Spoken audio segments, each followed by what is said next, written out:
Tom Watson said it best. He said, I'm no genius, but I'm smart in spots, and I stay around those spots. Well, I try and stay around those spots, and I just don't have a problem if somebody says, you're wrong on something. I go back and look at the facts, and I think that really is much more important, frankly, than having a few points of IQ or having an extra course or two in school or anything of the sort. You need emotional stability.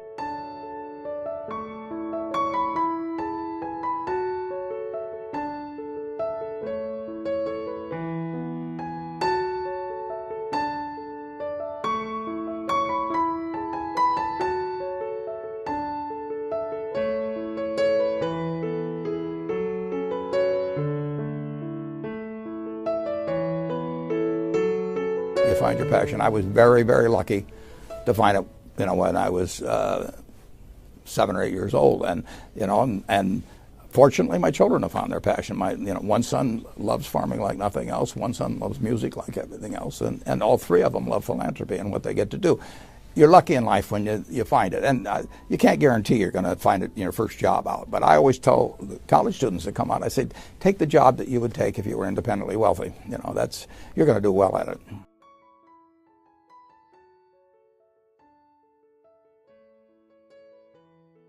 I received it in a variety of forms, particularly from my father when I was very young. But I mean, he basically, I think, taught me how to live. Not that I did it perfectly or anything like that, but I mean, he was giving me lessons, but he wasn't doing it by preaching to me. He was doing it by example. But basically, the biggest lesson, in a sense, I got is the power of unconditional love. I mean, I think there is no power on earth like unconditional love. And I think that if you offer that to your child, I mean, you're 90% of the way home. And there may be days when you don't feel like it. It's not uncritical love.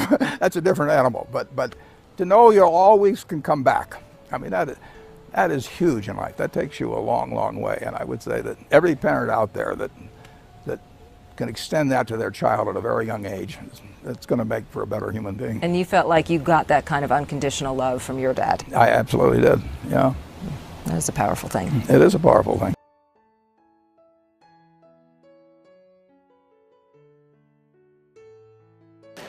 I read a lot. I wish I were a faster reader. I'd get more done. But I do read a lot.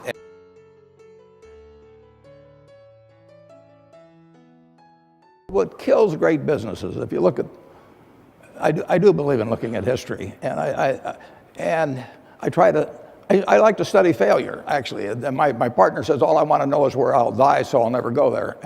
And we want to see what has caused businesses to go bad. And the biggest thing that kills them is complacency. I mean, you want a restlessness, a feeling that